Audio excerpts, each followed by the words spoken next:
It's day 3. We are here, finished in Sunderland, which is actually a nicer place than we assumed it to be honest. It's a quite nice beachy town. It was a cold, wet day. It's bloody miserable. It really was. So, I mean, it started off bloody bad. miserable. And bad and got worse. And then it got worse. So the hill that we expected to be bad was really, really bad. It started off a bit drizzly, a bit cloudy. You made up that hill though, didn't you?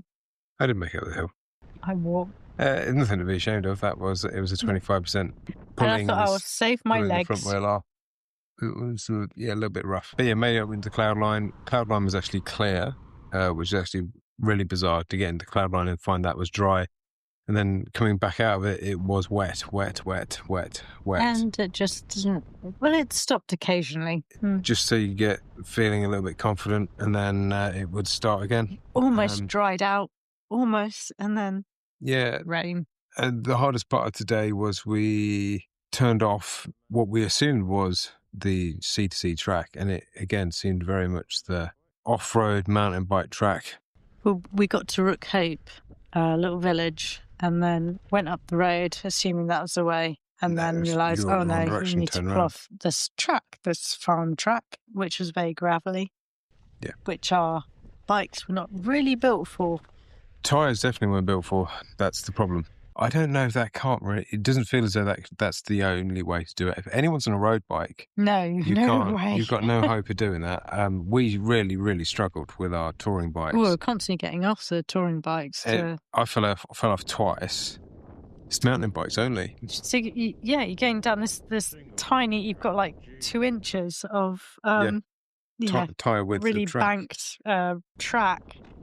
And your pedals are hitting the track. It's so rutted, so you can't actually pedal through it. So you have to be on the grass. So it's fine, but you can't be on the grass because it's very uneven, which is how I fell off. Back into the rutted. I genuinely don't see how anybody with a gravel bike could even enjoy that. It's basically a walking track. It's a walker's track. It is. And that's it. There was a sign at the other end that said, this is a grousing track, so don't actually, if it's grousing season, you can't come through here. But equally, no other signs to say where you had to go. So, I don't know, it feels as though we missed... Should be a warning, don't take your bike up there, because it's not really a cycling track. I mean, it feels as though we missed a section, or feels like we missed a main road, which obviously it wasn't, because this is all pre-planned, pre-programmed route.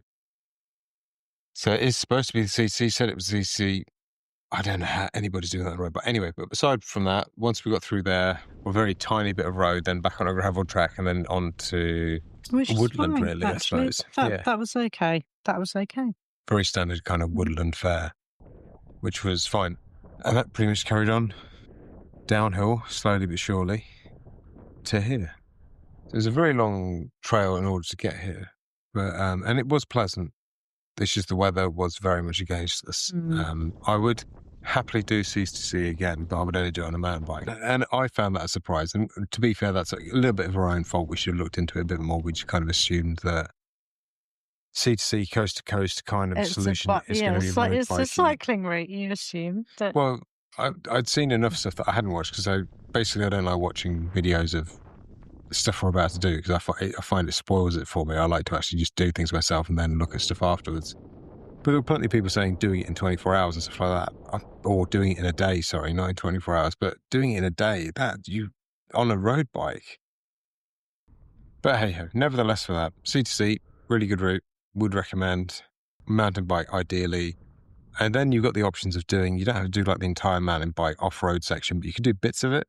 We will come back and do the mountain bike bit at some point, so we'll have more of an opinion then. That's pretty much it, I think. Anything more to add? I think that was today, really. Just to say that the Sunderland section was surprisingly nice, actually. Along the coast, marina, and then beach, and I mean, it's pleasant. It's a nice area. You've got lots of pubs, lots of restaurants, and they're actually all nice, and they are reasonably affordable. So it is actually a really good place to end. Similar to like Le Jog and stuff like that, there is no real kind of end point on this. So you have like the big sign at the start that says C2C, and I know at the end you can stop here in Sunderland. I think there was in Newcastle sign or something, but we kind of missed it. There's an ornament or something like a big black square with a hole in it that we cycled past, but we went more for the dipping our wheel thing. So yeah, the bikes are now officially christened of Irish to North Sea. So we did it properly, even if one of us didn't want to. That was it. Thanks for watching, and we shall see you next video.